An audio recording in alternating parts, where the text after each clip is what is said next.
urinaria. En incontinencia urinaria vamos a ver que es la pérdida involuntaria de orina que puede estar asociada a diversos factores como un impacto social, psicológico y sexual en el caso de la mujer. Debemos recordar que la incontinencia urinaria de esfuerzo... ¿No me escuchan? Hasta que prenda la luz. Listo. Hola. Listo. Gracias. La incontinencia urinaria de esfuerzo es la más frecuente, ¿ya? Porque tenemos diversos tipos de incontinencia, como pueden ver en la diapositiva. Esfuerzo que se asocia a tos, estornudo, deportes o levantar peso. Urgencia. ¿Alguien me puede decir qué es urgencia? A ver, de arriba hacia abajo. Figueroa, Quispe. Figueroa, ¿puedes definirme qué es urgencia? ¿Necesidad de qué? Ya, pero en la parte urinaria, necesidad de ir, es la necesidad de ir al baño impostergable. Es decir, el paciente no la puede postergar, tiene que ir sí o si no se orina. ¿Ok? Tenemos la incontinencia mixta que abarca la de esfuerzo y la de urgencia. Y otros tipos de incontinencia que lo pueden ver allí, pero más lo que yo quiero que ustedes aprendan estos tres primeros. Entre los factores de riesgo es la edad. A medida que avanza, sí pasa. A medida que avanza la edad, va aumentando el riesgo de incontinencia, la obesidad, para los dos tipos de incontinencia, tanto de esfuerzo como de urgencia, la paridad.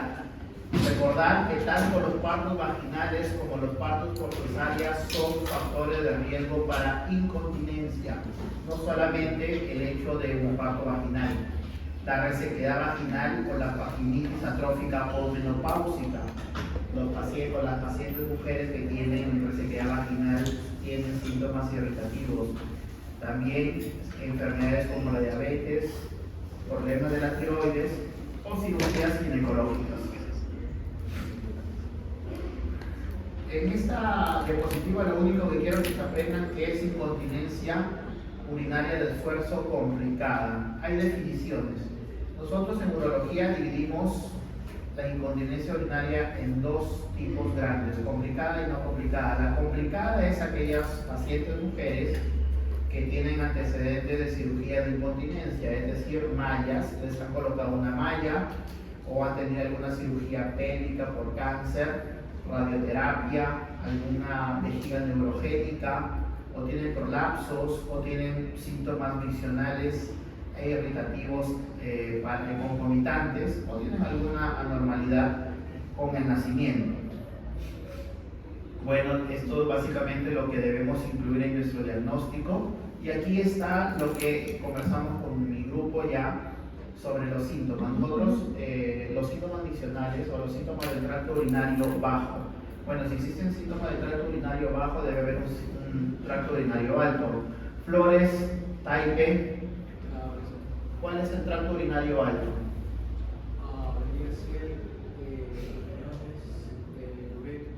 Muy bien, entonces el consiguiente, lo demás es lo bajo.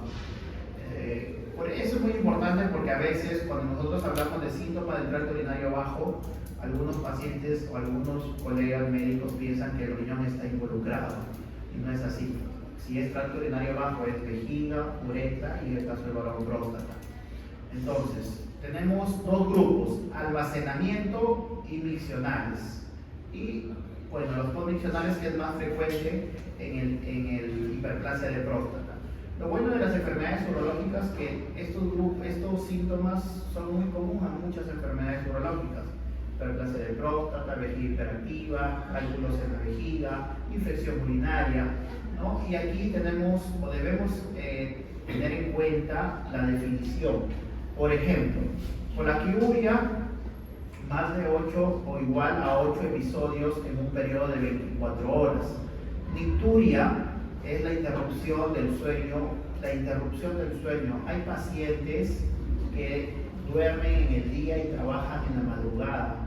No se confundan, nicturia no es noche, ¿ya? Es durante el periodo en el que el paciente duerme. Si Si ese periodo es de 3 horas, entonces en esas 3 horas, ¿cuántas veces se levanta después de ir a dormir? Si es 4 o 5 horas, ¿cuántas veces se levanta después de ir a dormir? No es en la noche, ¿ya? ¿Okay? Es solo una vez, ya lo clasificamos como nicturia. Fuentes, Delgado, Erika. Nicturia es igual que nocturia. Nicturia, ¿cuál es la diferencia? Como está diciendo, nicturia podría ser la interrupción del sueño y ya querer ir al baño, ¿no? En cambio, nocturia entonces sería ya cuando sí es realmente la noche. Bueno, la verdad es que no hay ninguna diferencia. No, nicturia y nocturia es igual, ya son términos equivalentes. No hay ningún término que diga solo noche, ya es durante el periodo de sueño, ¿ok? Urgencia, como ya dijo el compañero, es el deseo impostergable, y vacilación o excitancia es cuando el paciente va al baño y demora en iniciar la micción. Está tiempo y tiempo ahí esperando que pueda empezar. Así como los varones, la hiperplasia de próstata puede generar obstrucción. En el caso de las mujeres, ¿quién genera obstrucción? Fuentes, López, Joseph. En el caso de las mujeres, ¿quién crees que pueda generar obstrucción para orinar? Así como los varones tienen su próstata que crece y les genera problemas, en la mujer, ¿quién crees que le puede generar problemas para orinar? Y tal vez Daira se prepara para que lo ayude a ver. ¿No? Tal vez Daira. ¿Quién?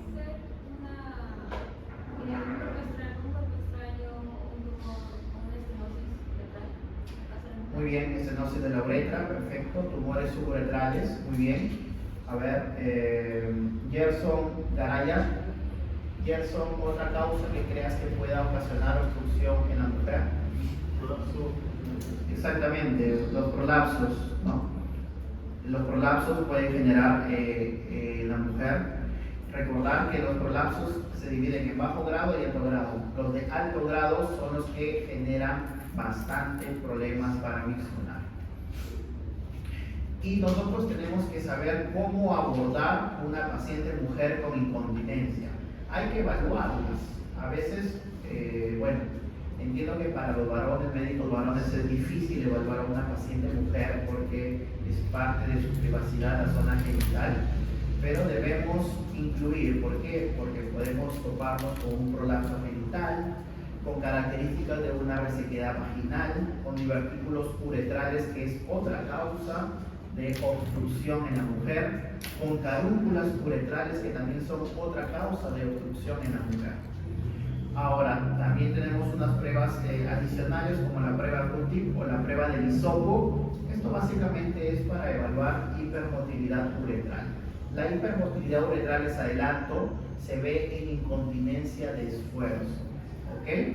Y en incontinencia de esfuerzo se puede dar porque mi uretra se mueve mucho o porque mi uretra está fija, ¿ya? Entonces, una forma de identificar eso es con la prueba del hisopo o prueba de Q-tip, o también visualmente, porque si ustedes examinan a una paciente en decúbito dorsal, le llenan la vejiga con 200 a 300 de agua o cloruro y le piden que tosa, van a ver hipermotilidad uretral con incontinencia en pacientes que tienen estos problemas, incontinencia de esfuerzo. ¿Ya? Y es muy importante porque ese diagnóstico, ya con ese diagnóstico clínico, ya ustedes podrían darle un tratamiento que puede ser fisioterapia o la colocación de una malla. Pero es importante llenar la vejiga con 200 o 300 cc de líquidos, porque si no le llenan, obviamente tiene una vejiga vacía, no se va a poder evidenciar una pérdida de orina. Estas también son otras técnicas que nosotros usamos. Colocamos los dedos en la zona parauretral. Este orificio es la uretra, por donde la mujer orina, y a los costados colocamos los dos dedos. Les digo así porque han habido internos que se les manda colocar la sonda de la mujer y le colocan en la vagina.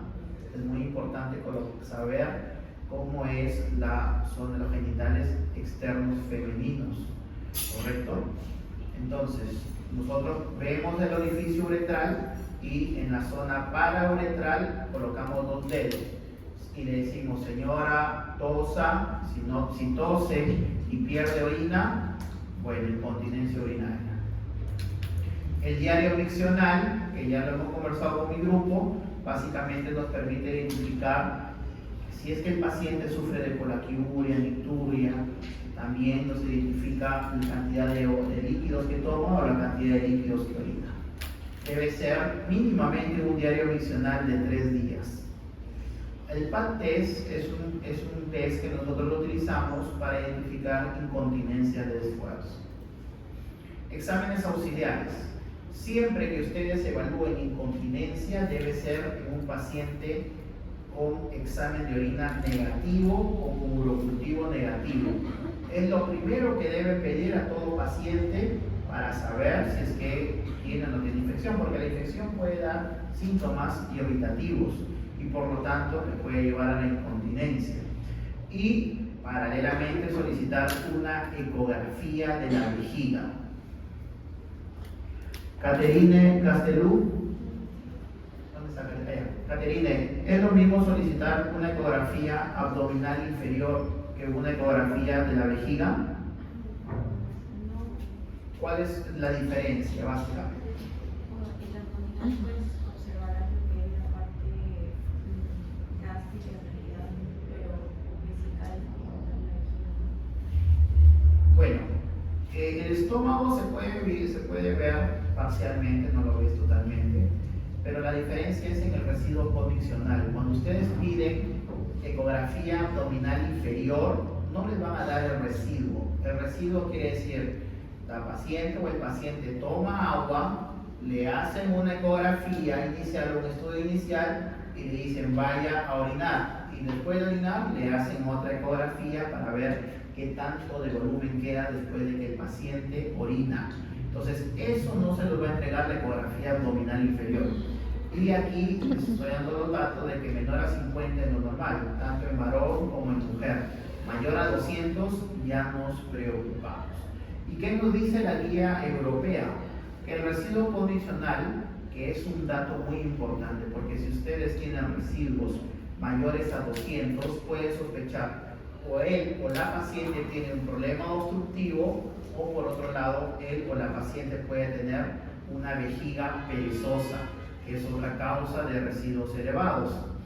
Entonces, sus exámenes iniciales, como cuando ustedes estén internado, deben al menos solicitar al paciente un urocultivo o examen de orina y una ecografía de la vejiga, ¿ya? La otra diferencia también es que la ecografía abdominal inferior les informan sobre los genitales internos de la mujer, es decir, útero, ¿no?, y ovarios, ¿correcto? Pero ustedes tienen que saber los nombres y apellidos de los exámenes que van a solicitar y para qué lo van a solicitar.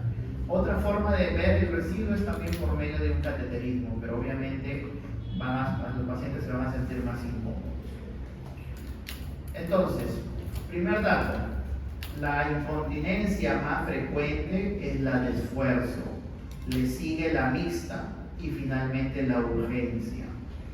La incontinencia urinaria de esfuerzo tiene 2 mecanismos fisiopatológicos: hipermotilidad uretral, es decir, la uretra se mueve bastante al toser sobre todo, o deficiencia intrínseca del esfínter, quiere decir que mi uretra está fija, no se mueve para nada, y generalmente esos pacientes tienen antecedentes quirúrgicos, tienen mallas o tienen algunas cirugías o tienen radioterapia. Entonces tienen que saber identificar qué pacientes se están tratando, porque cada una de ellas requiere tratamiento con diferentes mallas.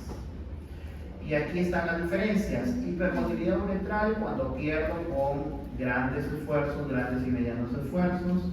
Mi test de esfuerzo es el que le lleno la vejiga y le hago toser, está positivo. El Q-tip, que es el hisopo, que ya les dije que te ve hipermotilidad uretral, es mayor a 30. Y acá encontramos otro dato que es la urodinamia. La urodinamia es un examen que me permite estudiar incontinencia y la vejiga principalmente. También me ayuda a averiguar, a ver sobre algunos datos de la próstata.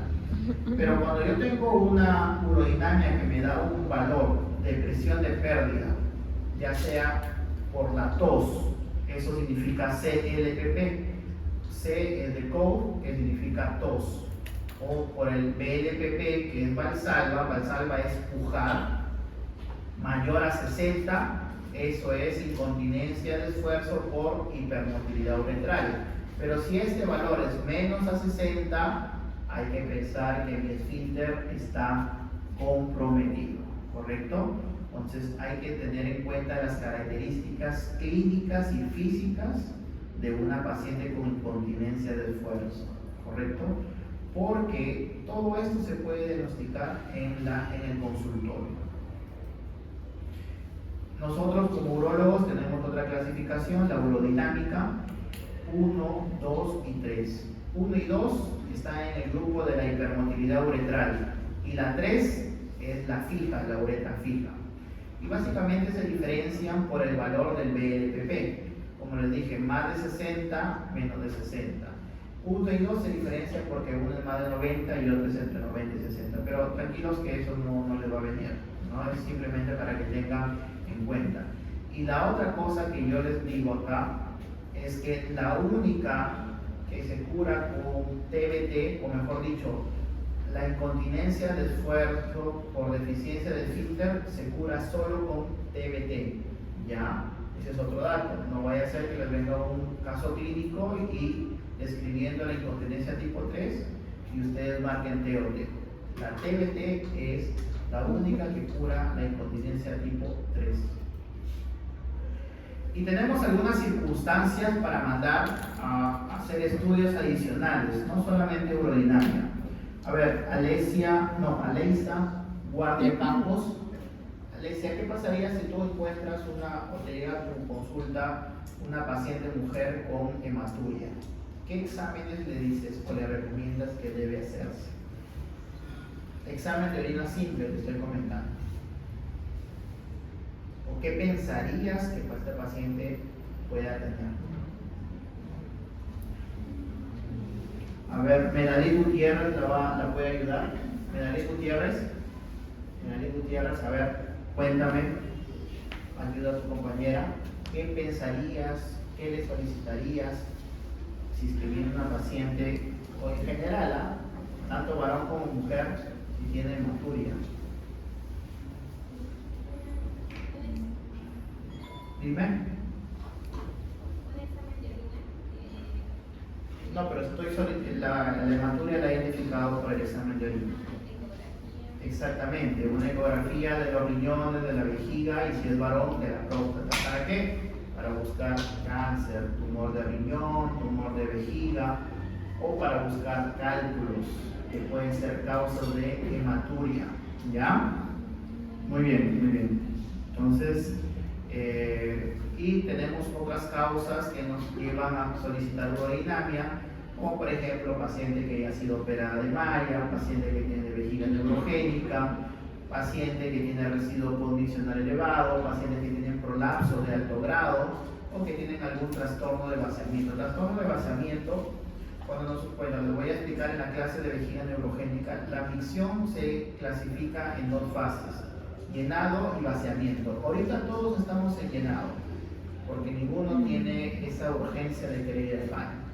Entonces, en este llenado va a llegar algún momento a la capacidad máxima y entonces ustedes van a ir a vaciar su vejiga. Hay enfermedades que producen trastorno del vaciamiento. Una de ellas es el HBP, la hiperplasia de próstata. Otra de ellas que son los prolapsos. Pero también hay trastornos funcionales del esfínter que impide el vaciamiento adecuado. Entonces todo eso hay que saberlo, indicaciones de urodinamia o de otros exámenes adicionales.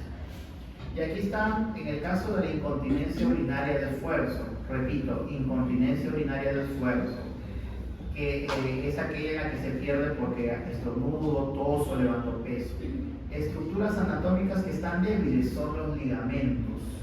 Ligamento puboretral, ligamento uretropélvico. Miren cómo este ligamento uretropélvico que está de color anaranjado sirve de soporte para la uretra. Esto es la vejiga, acá está la uretra y la uretra se soporta en el uretro pélvico. También esta pared rosada es la pared anterior vaginal. La pared anterior vaginal sirve de soporte también para la uretra. ¿Y quién es el que sostiene la pared vaginal? Es los ligamentos pubouretrales, que están de amarillo. Entonces, si una paciente mujer tiene partos de niños macrosómicos, obviamente que estos ligamentos se van a romper, se van a debilitar. Y por lo tanto, las pacientes mujeres tienen incontinencia. Por eso la paridad es un factor de riesgo. ¿Correcto? Entonces, apréndanse estos ligamentos. Y por otro lado, las mujeres tienen un mecanismo de micción un poco complejo. Las mujeres orinan principalmente por relajación muscular. ¿Cuáles son esos músculos que intervienen en la micción? El músculo pubococcigio, ¿ya? Músculo pubococcigio, el músculo longitudinal del ano y el plato del elevador. Estos músculos se tienen que relajar para que la mujer pueda orinar. Miren, aquí está cerrado porque todos jalan en sus vectores, pero para relajarse para orinar tiene que relajarse el músculo pubococcigio y de esta manera generar un embudo en la vejiga, y esa embudización es que estimula la contracción de la vejiga.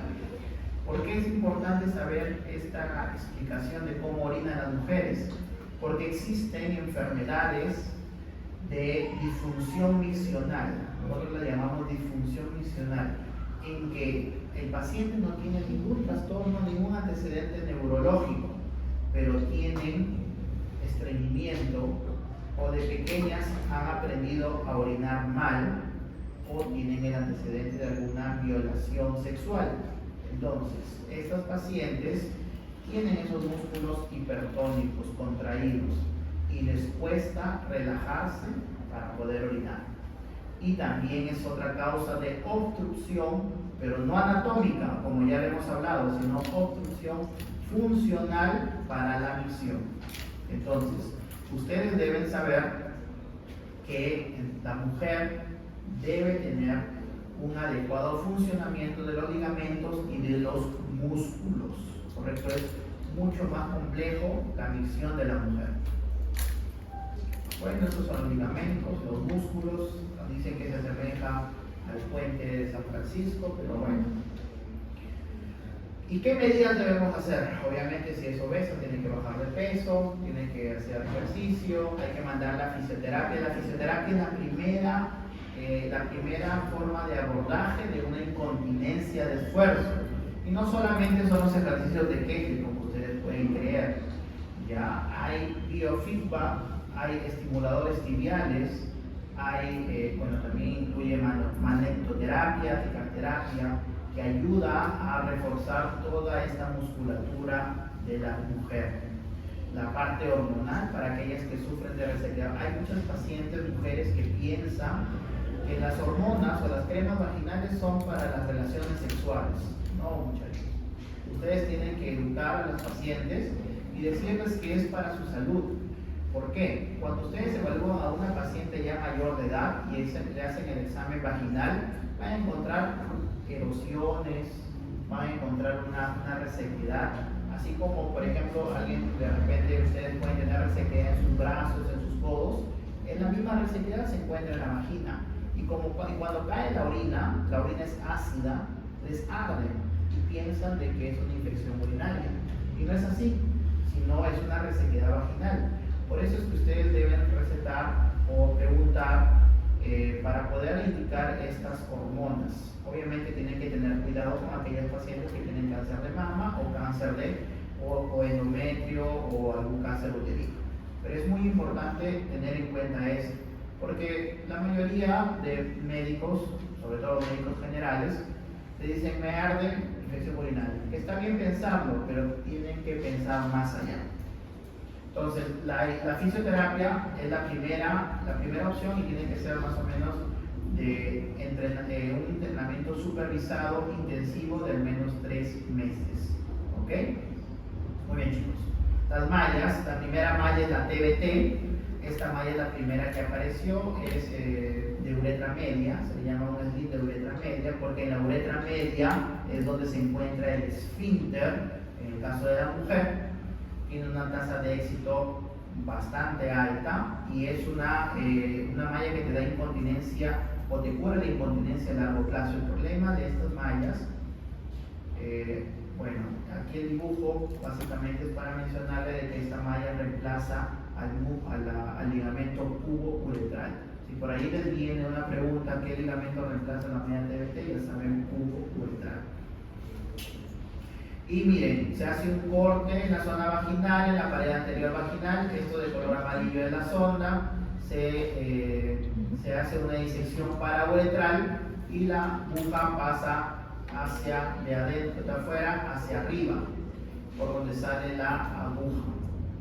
Pero como esta aguja va hacia arriba puede dañar la vejiga, miren la figura A, como la aguja ha salido a través de la vejiga, puede dañar vasos sanguíneos.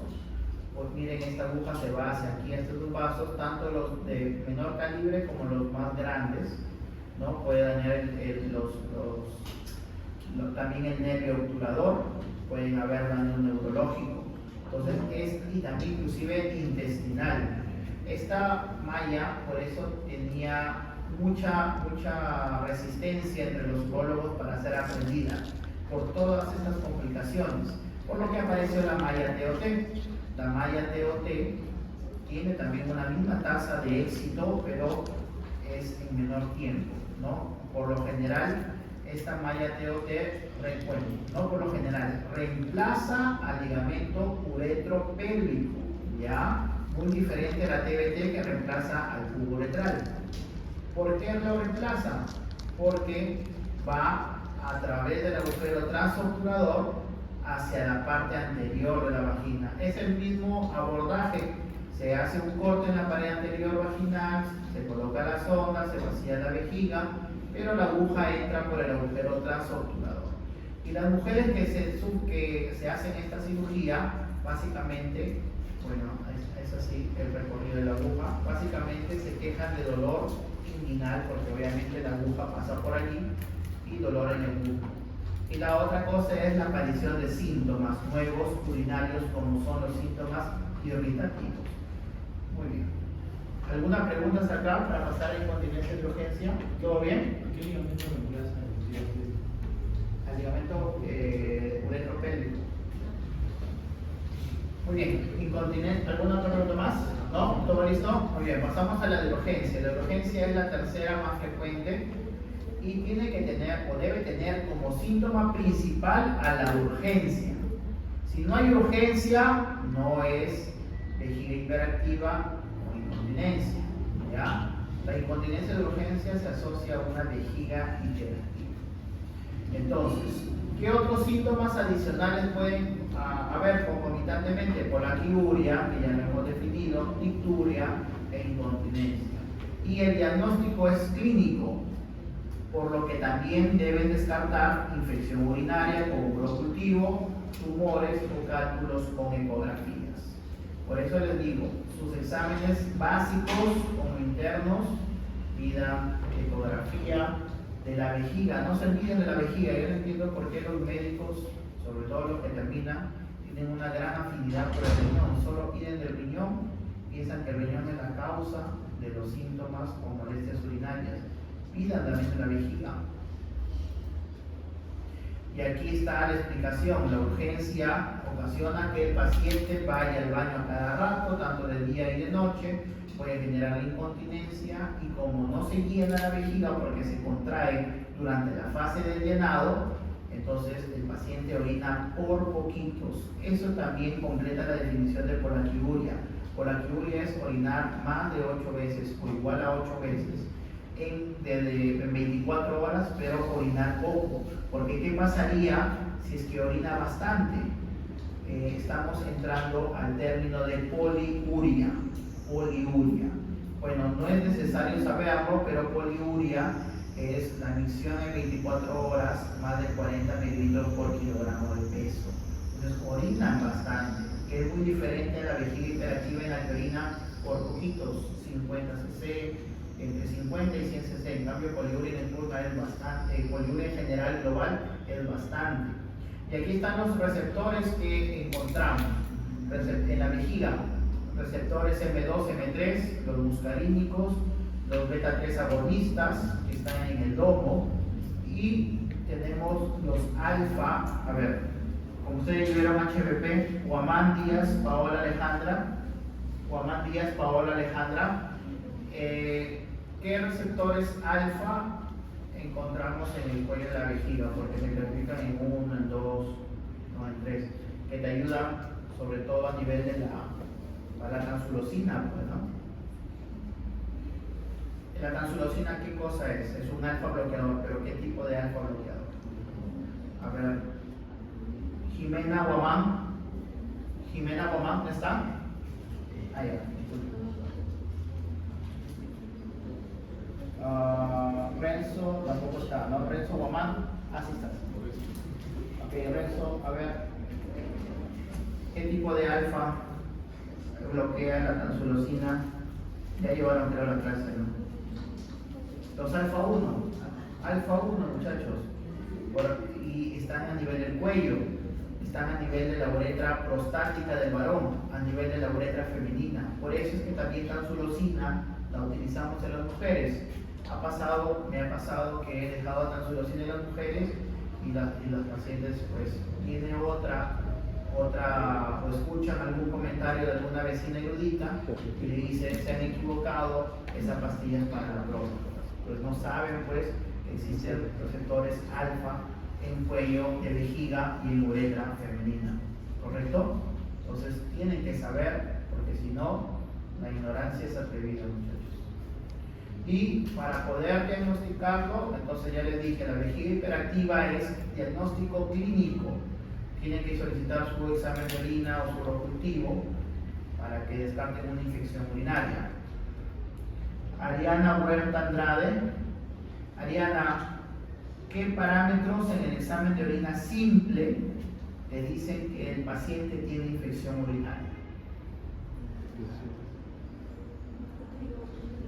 Discúlpame. No, estoy hablando de un examen de orina simple.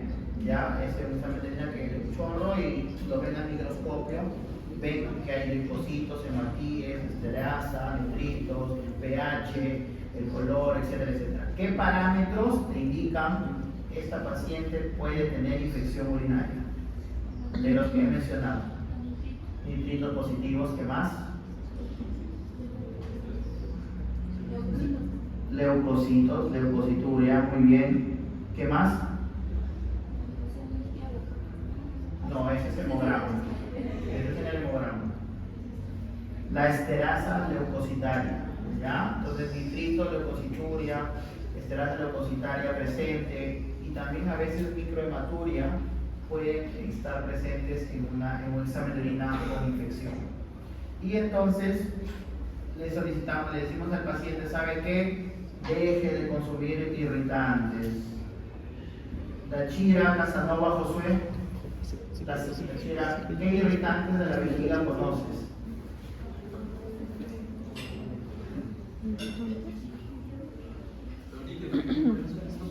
Discúlpame. Irritantes en general de lo que pueden consumir en la dieta de las personas. Ya, muy bien, ácidos, ¿qué más? Picantes, muy bien. ¿Qué más? A ver, Maricris Leiva, ayúdelo, Maricris. Alcohol, muy bien. Cigarro, ají, el café, el té, las gaseosas, todas esas cositas que, bueno, son ricas, nos generan bastante irritantes. Ahora, yo les digo por qué les hago hincapié, porque hay pacientes que consumen todos los días esto. Se toman su café todos los días, se toman sus 3 o 2 tazas de café al día. Entonces, quizás los pacientes jóvenes no lo sufran, pero cuando lleguen adultas inclusive adultas, van a estar mojándose en la ropa interior, porque eso te lleva a una vejiga hiperactiva y lo consumes todos los años y varias veces al día, entonces van a estar con una calidad de vida tremenda. Y cuando se mojen la ropa interior van a tener una vergüenza social tremenda, y es la consulta común de las pacientes mujeres. Se les manda fisioterapia ya para el entrenamiento de musculatura pisopélvico. Como ya les dije, en las mujeres los músculos y los ligamentos es lo principal. Por eso estos músculos que les comenté, el cubo coccigio, son musculatura estriada. El músculo elevador del ano son músculo estriada, por lo tanto se puede entrenar. Así como los varones van al gimnasio para fortalecer los bíceps, tríceps, ustedes deben ir al gimnasio para fortalecer su musculatura pélvica y no sufrir incontinencia más adelante. Y luego ya pasamos a los antimuscarínicos o los beta-3 agonistas, como es el mirabegron, ¿correcto? A ver, me quedé en Viviana, ¿no? Viviana me quedé, ¿no? Ya, muy bien, Viviana. Valeria León. Muy bien, Valeria. Una pregunta. Bueno, ya hemos hablado de los antimuscarínicos que atacan o bloquean los M2, M3. ¿Qué efectos adversos conoces o has escuchado en la práctica que te generan los antimuscarínicos? ¿Qué molestia? ¿De qué se quejan los pacientes que consumen oxibutinina, tolterodina, solifenacina? ¿De qué se quejan los pacientes?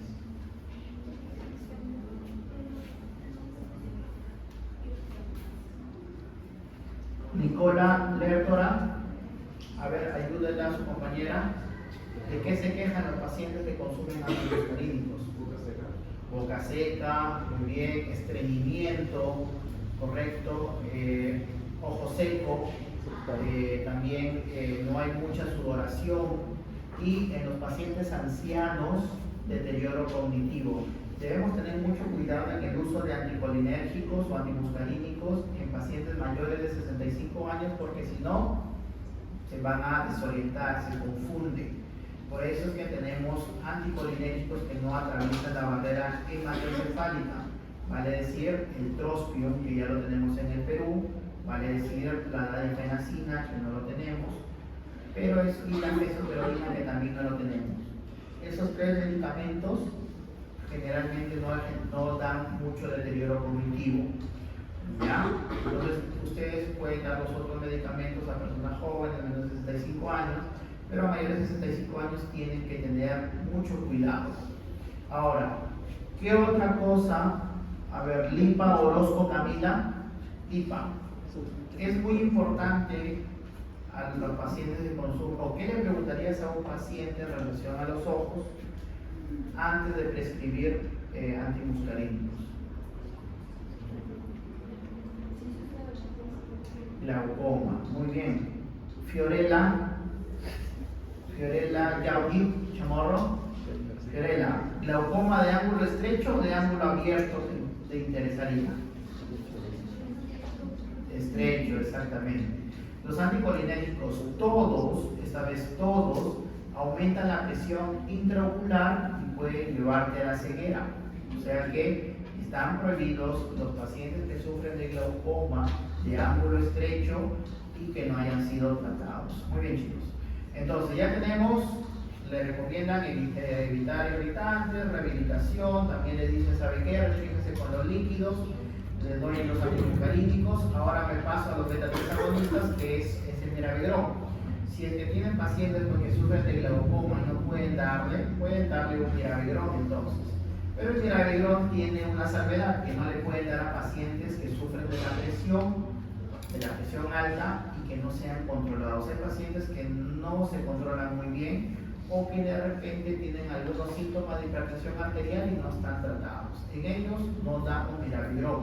Y también a aquellos pacientes que tienen arritmias, taquiarritmias, ¿ya? Esas son las tres indicaciones.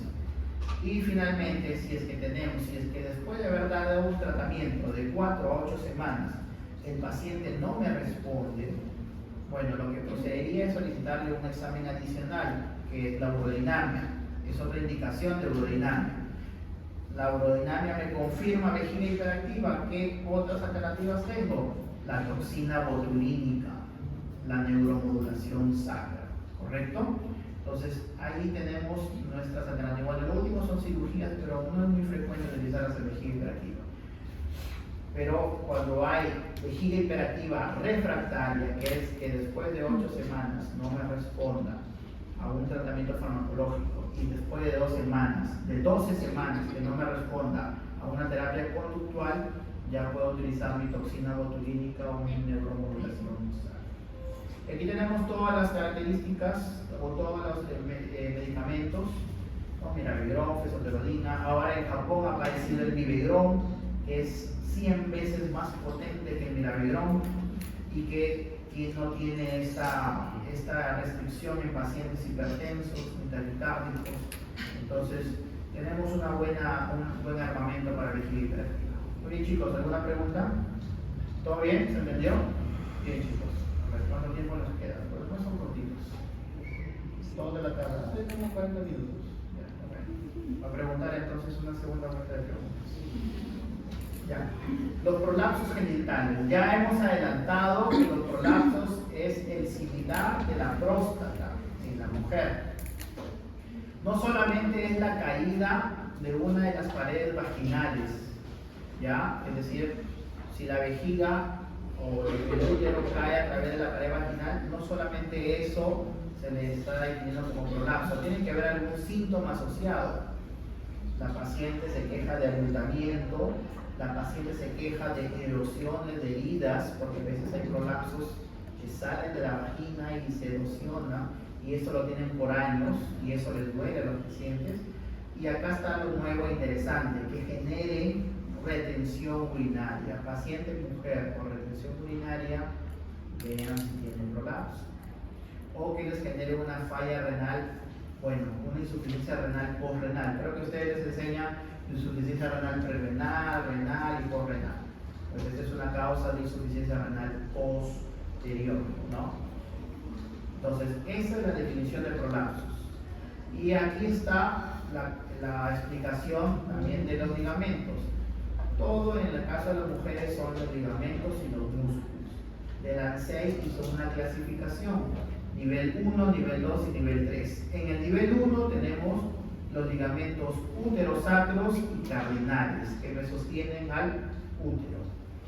En el nivel 2 tengo el ligamento vésico-vaginal que me ayuda también a sostener la vejiga. Y el ligamento recto-vaginal que me ayuda a que el recto no se meta a la vagina. Y en el nivel 3 tengo el cuerpo perineal en el cual confluyen varios músculos. Y esto, ¿por qué es importante el cuerpo perineal? Aquí lo voy a explicar. La vagina no es un conducto horizontal, tiene esta disposición. Y miren que esta disposición sirve de soporte para la vejiga, sirve de soporte para el útero.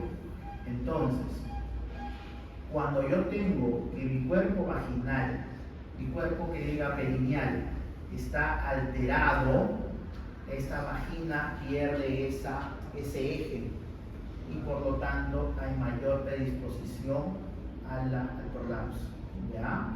Entonces, este eje es ahora que se está propugnando para que se corrija durante las cirugías de prolapso. No basta solo con reforzar estos ligamentos, también hay que reforzar el cuerpo perineal dándole a la vagina su eje adecuado, porque si no aparecen las recurrencias, ¿correcto? Lo operas y luego al año nuevamente su prolapso de vejiga, su prolapso de útero. Y la otra cosa, todo lo que, obviamente, la vagina tiene una pared anterior, por lo tanto va a tener un prolapso anterior, tiene una cúpula, que es la cúpula vaginal, que digamos que es la parte más profunda de la vagina, tiene el útero y la cúpula constituyen los prolapsos apicales, ¿ya? Prolapsos anteriores son la uretra y la vejiga, la cúpula y el útero los prolapsos apicales, y el intestino y el recto son los prolapsos posteriores, ¿correcto? Les digo eso porque deben saber. Y miren cómo aparecen los prolapsos. Miren este útero, que ya tiene lesiones, cambios en su tejido. Entonces obviamente las mujeres se quejan de esto. Miren la vejiga, cómo está dañado el ligamento pésico vaginal. Y por lo tanto van a tener un prolapso de esta manera. O el recto, miren cómo el recto se mete. Imagínense, estos pacientes van a tener infecciones urinarias a repetición. Más aún que las mujeres tienen un pene tan corto, entonces esto también predispone a infecciones urinarias a repetición. ¿Y cuál es lo importante del prolapso? Ustedes dicen, ya, muy bien, puede generar obstrucción. También puede estar asociada a una incontinencia urinaria de esfuerzo oculta. Porque como tengo todo prolapsado, no me deja que la uretra, mejor dicho, colapsa la uretra. Entonces, cuando nosotros le hacemos urodinamia, sobre todo a los de tercer grado y cuarto grado, encontramos incontinencia oculta, y esto es muy importante para el punto de vista legal. Muchos pacientes ginecólogos, para los que quieren ser ginecólogos, operan sin algún apoyo de urodinamia y después las mujeres tienen pérdida de orina. Me operó mal, denuncia.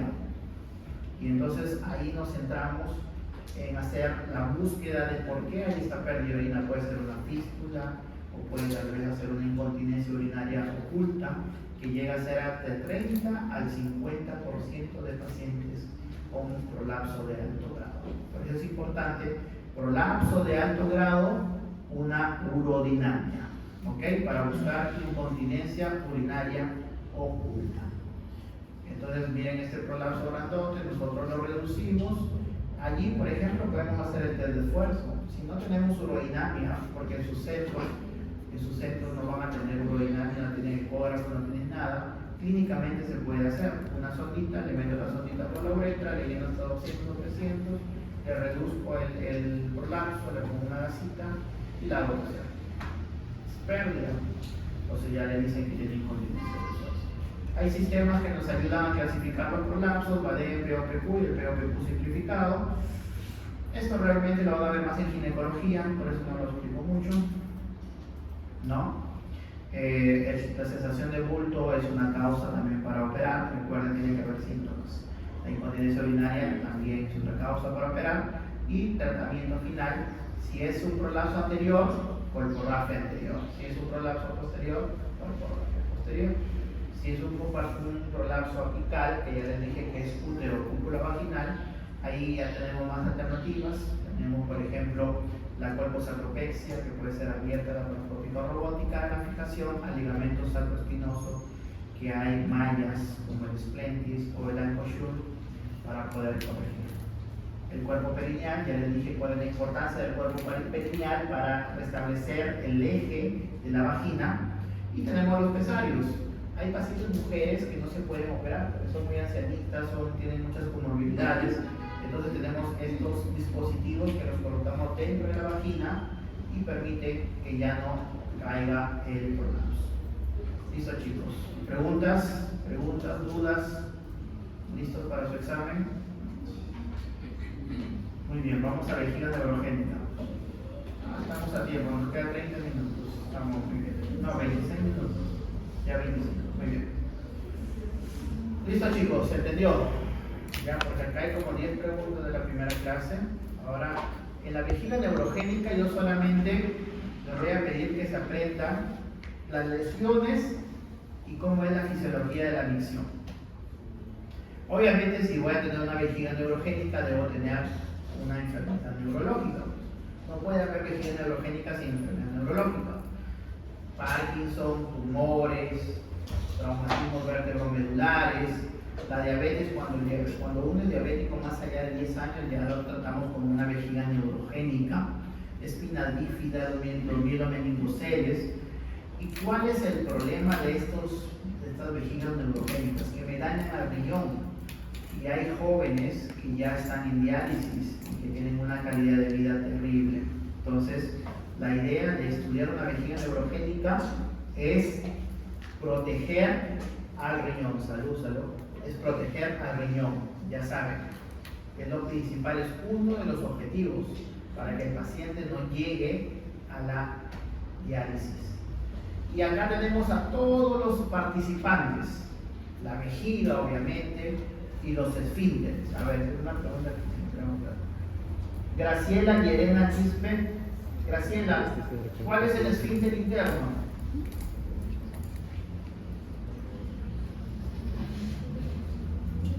Porque el esfínter externo ya está en la parte muscular, obviamente, porque lo controlamos.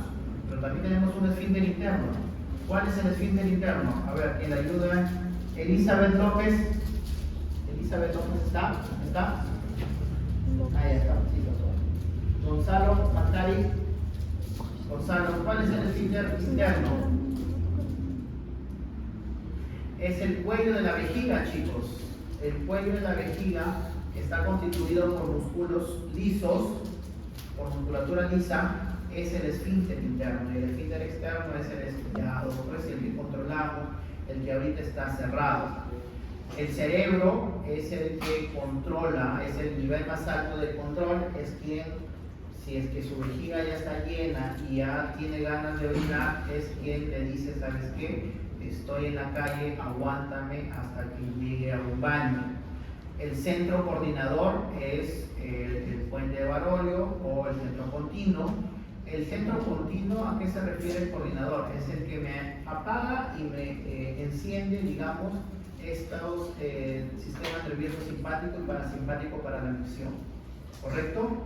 Si por ejemplo nosotros estuviéramos con algún problema cerebral, es decir, que no tenemos control, quien asume el control es el centro continuo, es como que el que los sigue, pues, ¿no? Es como el vicepresidente, se podría decir. El presidente está enfermo, lo asume el vicepresidente, pero como vicepresidente va a ser locura y media y va a haber enfermedades. Los otros son los centros toracolumbares, los centros parasimpáticos. Y en el centro parasimpático está junto al centro somático, ¿ya? Entonces tenemos cerebro, centro continuo, toracolumbar y sacro. Apréndanse eso. ¿Y quiénes participan en cada zona medular? En cuanto a la columna, T10 a L2, S2 a S4, ¿ya? T10 a L2 nace mi sistema simpático y es quien va a estar encargado de mi almacenamiento. Es decir, ahorita, ¿quién está activado? ¿El simpático o el parasimpático? El simpático, correcto, porque está llenándose la vejiga. Y cuando ya llega un momento en el que ya llegó a mi capacidad máxima, entonces le llega la señal al centro continuo y dice, ¿sabes qué? Yo como vejiga ya alcancé mi capacidad máxima, necesito ya orinar. Entonces apaga el simpático y prende el parasimpático. Muy bien. Bien, acá tenemos algunos nervios que participan como conductores de esas señales. Por ejemplo, el sistema simpático, que va a participar el nervio hipogástrico, y en el parasimpático el nervio pélvico, ¿ya? Así que por ahí uno se raya y pregunta qué nervio es el que conduce esas señales, y ya saben cuáles son los nervios. Y tenemos también el centro somático. El centro somático inerva su esfínter, ¿ya? Su esfínter es quien les da ese control voluntario. ¿Y cómo funciona la micción? Vamos a hacer un ejemplo. Como hemos dicho, ahorita está mi sistema simpático, está activado. No solamente va a estimular mis beta 3 agonistas, sino también va a estimular mis alfa 1 receptores. Es decir, mi esfínter interno está cerrado y mi domo, mi vejiga está relajada. El esfínter externo también está estimulado por el sistema somático, entonces también está cerrado. O sea, ahorita está el simpático y el somático activados. Pero como llega a una capacidad máxima, entonces le dicen, ¿sabes qué? Centro continuo, ya no aguanto más, debo ir al baño, y apaga el sistema simpático y el somático y prende el parasimpático para que se contraiga e inhibe al somático. para que se relaje el esfínter. ¿Correcto? ¿Se entendió? ¿Sí? Muy bien. Y acá estamos todos los receptores, vuelvo a repetir, porque he puesto varias preguntas sobre los receptores. Los beta 3 son simpáticos junto con los alfa. Acá están los alfa 1, ya, donde actúa su tansulosina, y específicamente alfa 1A, ya, alfa 1A, alfa 1B, alfa 1D, ya. Entonces, si por ahí me rayo y les pregunto por las letritas, ya saben cuáles son las que están ahí. Luego tenemos los muscarínicos M2, M3, ya. Los M2, M3 se encargan de la contracción, parasimpático, ¿ok? Bueno, acá tenemos la próstata, donde están los 5-alfa reductasa, las fosfodiesterasa, pero eso ya es otro tema aparte. Y esta es la última, bueno, la penúltima diapositiva, yo creo. ¿Qué pasaría si tenemos un daño en el cerebro? Muy bien, hemos dicho que nuestro cerebro es quien comanda. Entonces voy a tener, si hay una lesión, una vejiga hiperactiva. ¿Por qué? Porque ya no voy a tener alguien que me diga, ¿sabes qué? Aguántame, porque tengo que llegar a un lugar socialmente aceptable, baño, para orinar. Pero estos pacientes no pueden aguantar. Entonces hacen una vejiga hiperactiva, tienen una urgencia y se orinan, se pueden orinar inclusive en clase. Entonces sus síntomas son de almacenamiento, por la quiuria, nituria, por el que no tienen a cada rato los ganas de orinar, van al baño. En ecografía no hay mucho residuo. Pero ¿qué pasaría si tengo una lesión entre T10 y L2? Que hemos dicho que es el sistema simpático, ¿correcto? Voy a tener una también vejiga hiperactiva. ¿Por qué? Porque hemos dicho que el sistema simpático se encarga del almacenamiento. Si no está relajado, entonces va a estar hiperactivo. Pero aquí ocurre la famosa disinergia vésico-esfinteriana. Yo les dije que para que se contraiga la vejiga tiene que relajarse mi esfínter externo.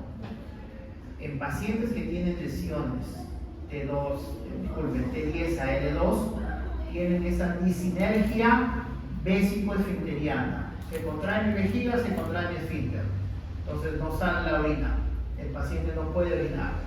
Esa es la disinergia. Y por lo tanto, mis volúmenes postmiccionales van a estar elevados. Entonces tengo una vejiga hiperactiva con un esfínter hiperactivo. ¿Ya?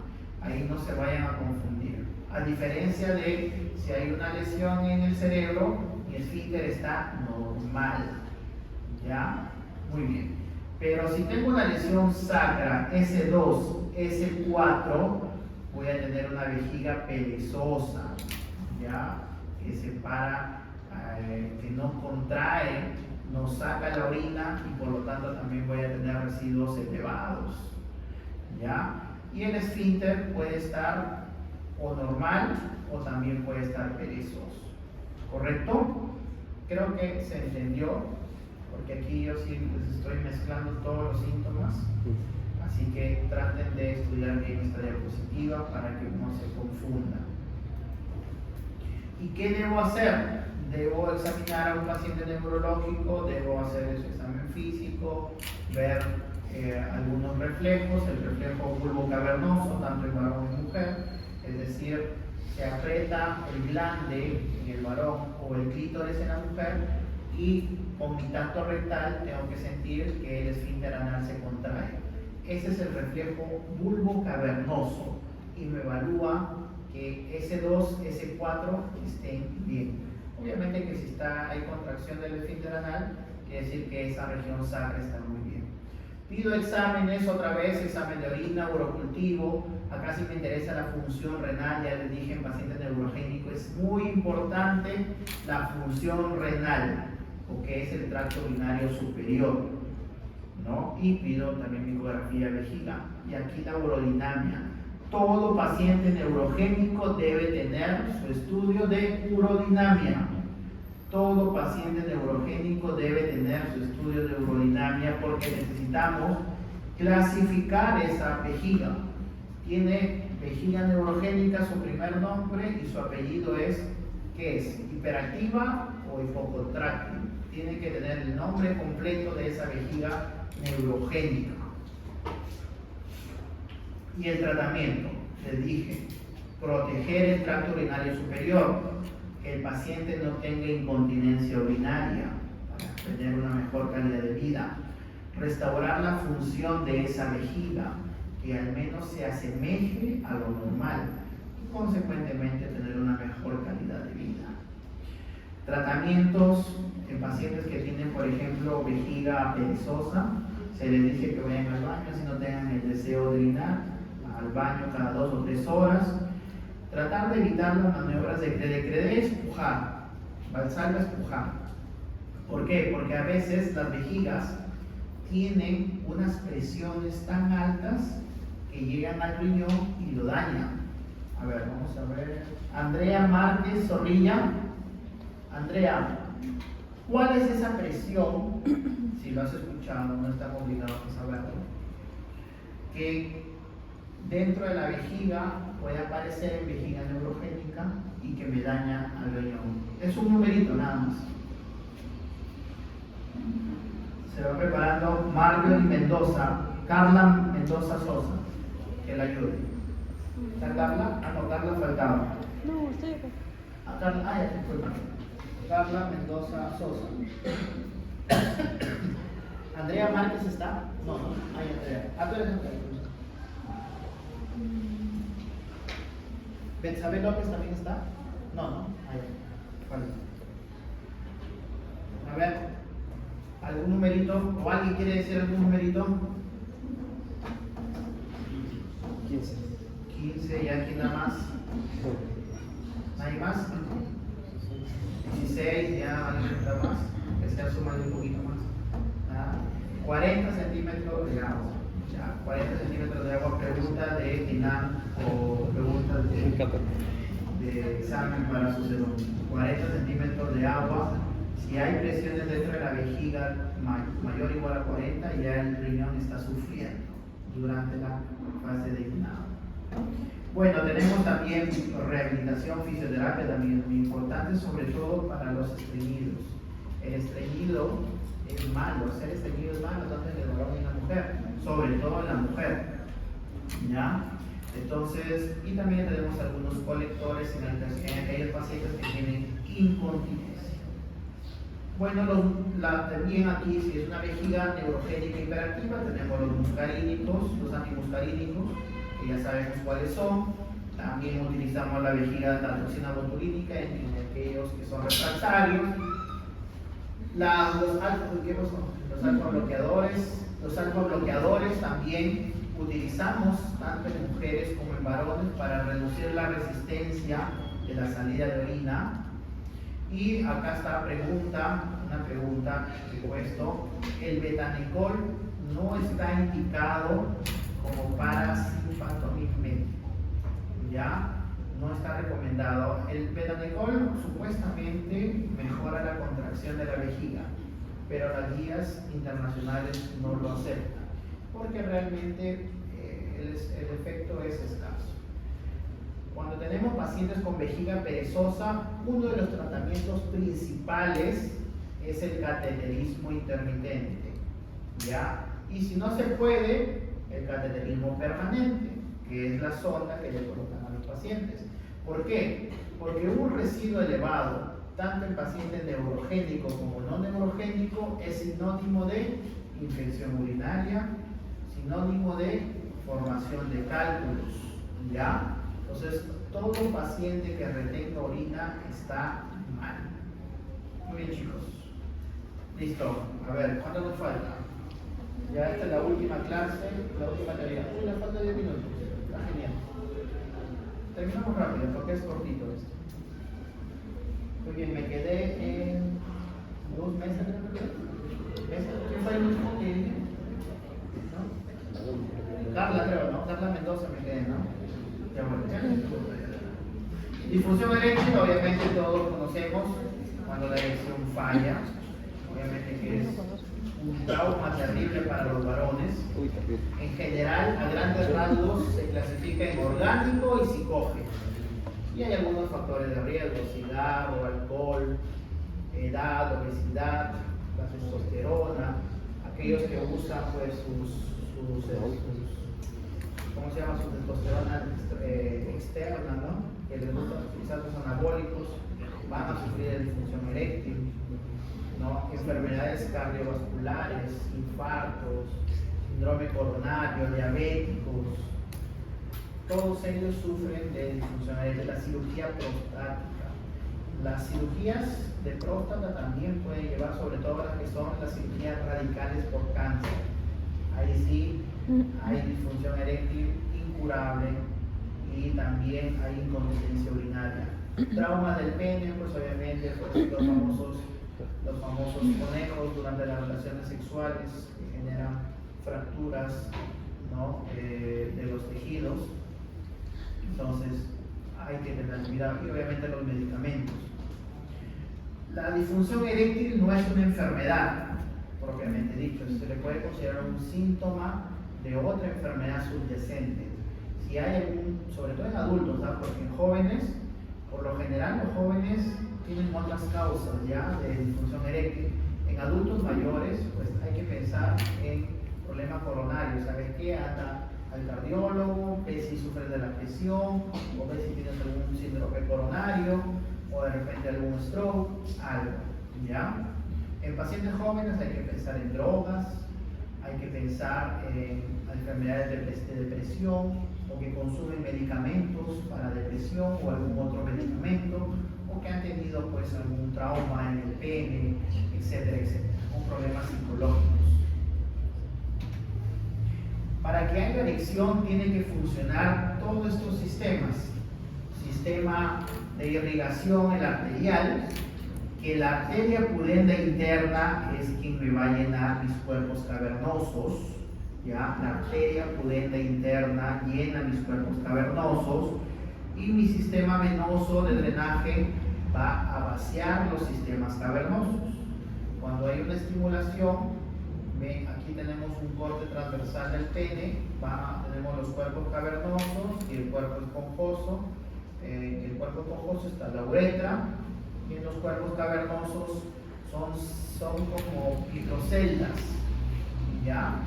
Acá arriba tenemos las venas, vena superficial, dorsal, profunda y superficial, que son las que me van a sacar la orina que diga la sangre de los cuerpos cavernosos, y los nervios que están al costado. Algún fallo en alguno de estos sistemas, adiós erección. También es muy importante la parte endocrinológica, testosterona, prolactina, ¿no? La hormona de la tiroides, y la parte psicológica, pues si están cansados, que se duermen, ¿no? Entonces esa parte también influye, así que eso también hay que tenerlo en cuenta. Y esto es algo muy importante. Dentro de los cuerpos cavernosos encontramos músculo liso. En estado flácido, la musculatura lisa de los cuerpos cavernosos están contraídos, y para que ocurra la erección tienen que relajarse. No piensen que en estado flácido están relajados la musculatura lisa, ¿ya? Tengan en cuenta esto. Y las causas: enfermedad cardiovascular, hipertensión, diabetes, así como hemos demostrado que en el corte transversal del pene hay vasos. Las placas de ateroma también se acumulan allí. También tienen enfermedad de insuficiencia arterial. Puede haber disfunción eréctil por insuficiencia arterial. La cirugía de la próstata, del cáncer, la radioterapia, problemas neurológicos, los factores locales, que quiere decir la enfermedad de Peyronet. La enfermedad de Peyronet se deben a microtraumas que ocurren en la fascia de Buch, ¿no? Que son como rupturas pequeñas de la fascia de Buch, los famosos conejos que escuchan por allí. ¿no? Y fibrosis cavernosa. La parte hormonal, prolactina, la testosterona, ¿no? La parte de la tiroides, drogas, sobre todo los antipsicóticos, los antidepresivos o los que consumen anabólicos. Ahora han salido bastantes estos polvos, ¿no?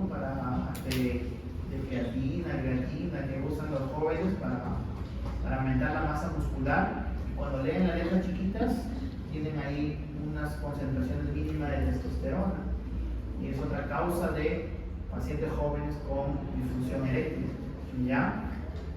Entonces mejoran una parte pero empeoran otra. Entonces hay que tener cuidado y leer bien estos productos que consumen. Los problemas psicógenos, ansiedad, problemas de la relación, la depresión, ¿no? Todo eso hay que tener en cuenta. Debemos definir o tener conceptos bien definidos. Líbido es la pérdida del interés, no tengo deseo sexual, es diferente a la erección. Eso yo les digo porque los pacientes, ustedes tienen que decirles bien en claro, ¿tienen pérdida del deseo sexual o tienen pérdida de la erección? Si hay pérdida del deseo sexual, hay que pensar en testosterona. ¿Saben qué? Porque si es la testosterona que está baja, lo voy a pedir un deseo. Pero la erección ya tiene otras causas. ¿Ya? También tienen que preguntar si hay enfermedades de eyaculación. Los pacientes que consumen testosterona, tansulosina, dutasteride o finasteride, tienen problemas de aneyaculación, ya no sale semen. Los pacientes que son operados de la próstata ya no sale semen. O sea, a veces los pacientes varones piensan que la cirugía es inocua, es salvadora. Nada que ver, chicos. La cirugía de la próstata es la última opción después de haber fallado todo mi tratamiento farmacológico y tiene complicaciones que pueden ser severas, entre ellas sexuales, ¿no? Hay pacientes pero obviamente ya lo bueno es que han salido técnicas de cirugía prostática que conservan la eyaculación y conservan la erección. Entonces, no todo es cirugía, ¿ya? El cuestionario IF5 para ver, para diagnosticar y para determinar la severidad de la disfunción eréctil. Y acá este cuadro es muy importante. ¿Cómo yo diferencio una orgánica de una psicógena? En la orgánica, la erección va a estar alterada en todo momento, con la firme, con la trampa, durante la masturbación, ¿no? Con la visita a estos lugares, ¿no? Todo momento va a estar comprometida la erección, no va a haber preferencia ni prioridad por nadie, ¿ya? Durante la masturbación, etc. En psicógeno no, en psicógeno va a estar, va a depender de con quién estás o con quién lo haces o de cómo lo haces. A veces con la firme no, pero con la trampa sí, o a veces durante la masturbación sí. Entonces, eso es psicógeno. Por eso, si te falla algún problema en tu cuerpo, obviamente va a ser en todo. Y también la otra cosa que debemos tener en cuenta, las erecciones. Tienen que preguntar por las erecciones. ¿Tienes erecciones nocturnas o matutinas? Sí tengo. Entonces mi cuerpo está funcionando bien. No hay nada de qué preocuparse y hay que buscar otras causas. Pues. Si hay jóvenes consumo de drogas o que consumen testosterona externa o de repente es un paciente muy ansioso, entonces tienen que buscar esas diferencias, ¿correcto? Y acá les hablaba, miren el peironé. Hay pacientes que tienen, durante la erección, obviamente esto se manifiesta, que tienen un pene curvo, ¿no? Imagínense cómo va a penetrar ese pene curvo, entonces no va a tener disfunción eréctil, se asocia a disfunción eréctil. Y tienen que evaluar, por eso es importante evaluar a los pacientes, por eso es importante el examen físico. Ahora en día, bueno, yo también a veces me incluyo, pero yo lo hago más que todo por la cantidad de pacientes que vemos. A veces prescindimos del examen físico, chicos, no prescindan del examen físico, no todo es examen de laboratorio. Examinen. la vez pasada, bueno, les cuento de manera personal, un niñito de 8 años que tenía su fimosis, una fimosis bien marcada, y se quejaba porque orinaba. Bueno, los padres decían, ¿sabe qué? Mi hijito va al baño a cada rato, en la noche, en el día, ¿no? Y orina cada rato. Una fimosis marcada puede darte esas molestias, puede darte dolor. Y el médico no le examinó, le dijo, ¿sabes qué? Anda, hazte tu urodinamia. Y la urodinamia, para los que han visto, es colocar una sonda por el pene y colocar una sonda por el ano. O sea, imagínense a un niñito de 8 años que le coloquen una sonda por el pene y una sonda por el ano.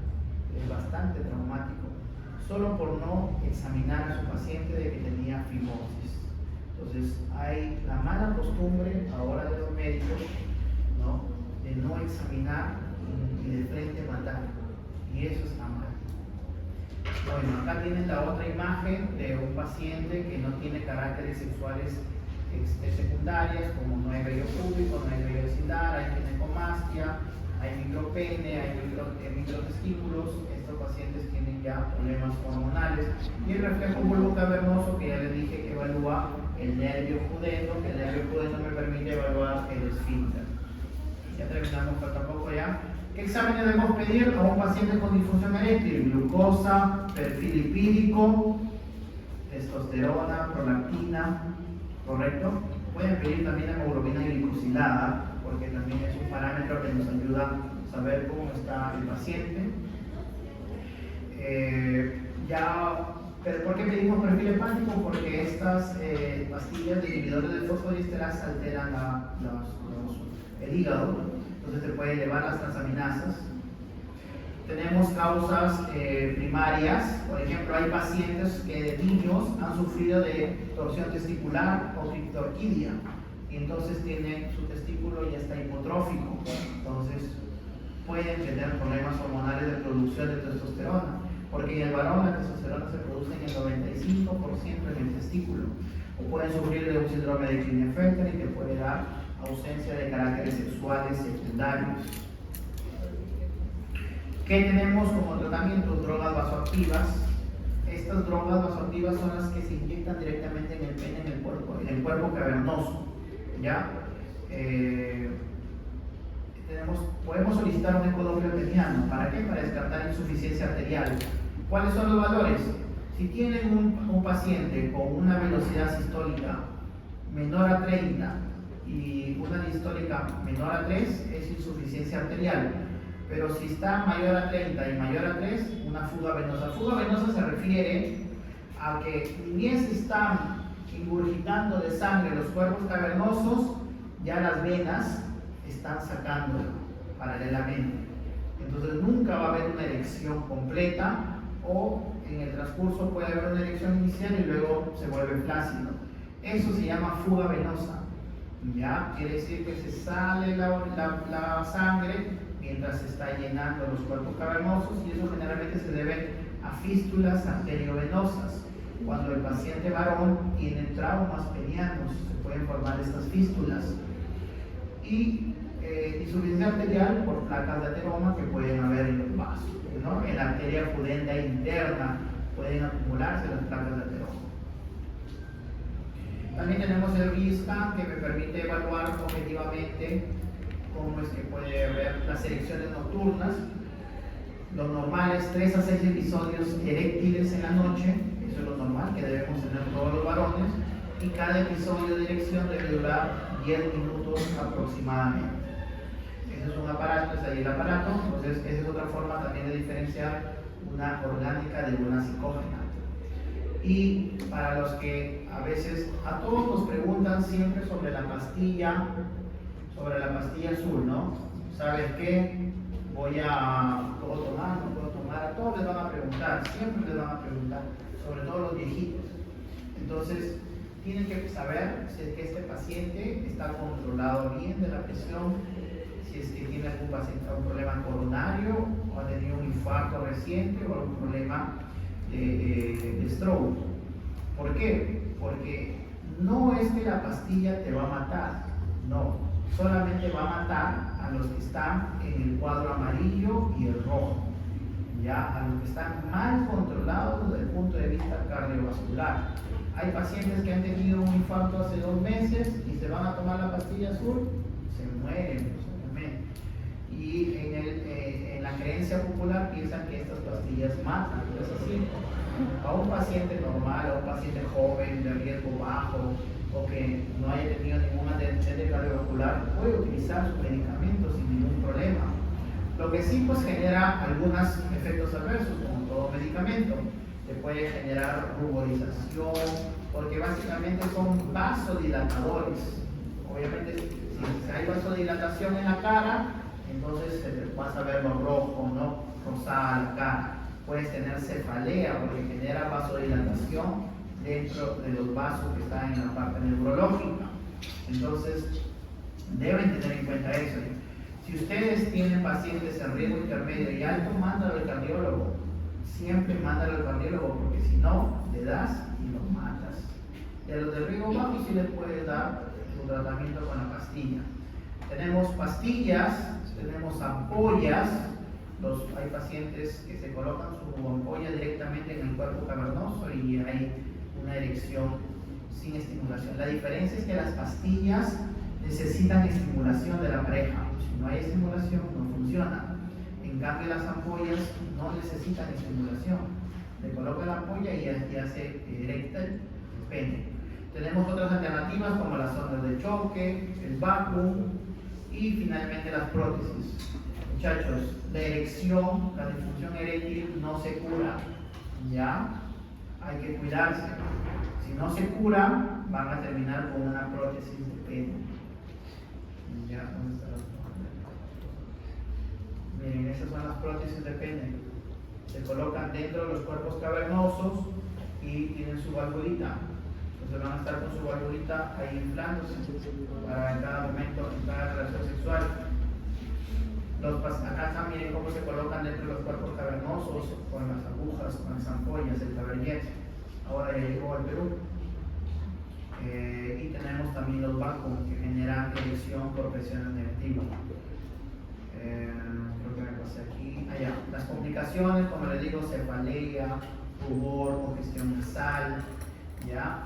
Hay pastillas que desafecta la comida. Hay pacientes pues, que previo, que todo en el preámbulo de la relación sexual se van a comer un pollo a la brasa, hamburguesas, no sé, le invitan algo a su pareja y luego se toman su pastillita y no se absorbe, pues no se absorbe. ¿Por qué? Porque el sildenafilo interacciona con medicamentos, con alimentos, sobre todo con las grasas. Entonces toman su pastilla después de haber consumido pollo a la brasa, hamburguesa, etcétera, y no les funciona. Y dicen, hoy la pastilla no funciona. La única que no se ve afectada es el tadalafilo. El tadalafilo, si pueden consumirlo, ¿no? Con grasas, tiene una duración mayor, hasta 36 horas. Por eso también ocurre el priapismo, ¿no? Hay jóvenes que se toman su tadalafilo, su sildenafilo y tienen priapismo después, dolor con la erección. Bueno, y finalmente, ¿qué más? Aquí. Básicamente, tienen que cambiar los estilos de vida, tienen que bajar de peso, dejar la droga, dejar de usar testosterona o anabólicos. La fosfodiesterasa es la primera línea. Tienen que hacer terapia de pareja, ¿ya? Y avisar a los pacientes que se van a operar que pueden tener problemas de eyaculación y problemas de disfunción eréctil. Las inyecciones intracavernosas son la segunda línea y no necesitan estimulación física. Muchas gracias.